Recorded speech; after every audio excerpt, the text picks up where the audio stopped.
Tavların pastide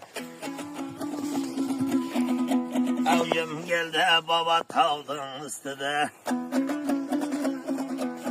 Ey kavuz terme aytayni yintırhanın üstüde. Yaşa.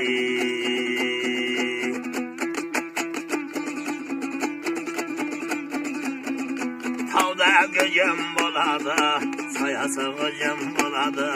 Baba tavdım çok kısa kaçırdı, aka yanayında ucum kiledi.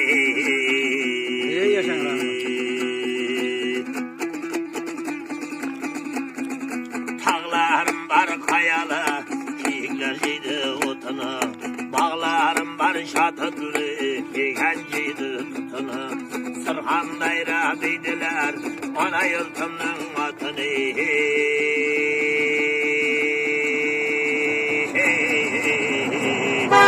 Yekavuz aytan yetaydı, baba tağdın üstüde, Sırhan deryamın yurtunu.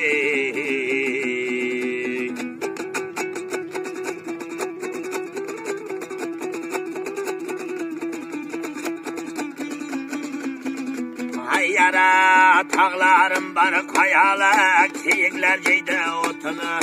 Babaların nurane, çaynayı da çayı var. Cegillerine nar bilek, alpamıştay boyu var. Kızlarını say verçin, Çankavuz'dan kıyı var. Ya kızların ay berçinday, hasıladay, tursunayday, ay berçinday boyu var. Kızların Çankavuz'dan kıyı var. Cigillerin nar bileği, alpamıştay boyu var. Ya bağıya bostanda sarsıl hanım, toyları kısa tandıra sarsıl hanım.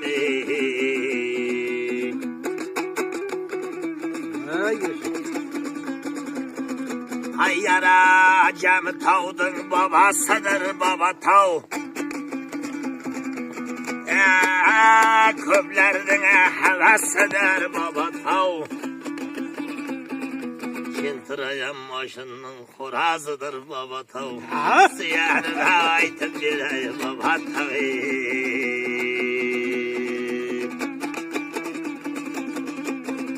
Tavdayı bilsen Sırhan yıldın adama, bozulmasan kege mihmanın adama.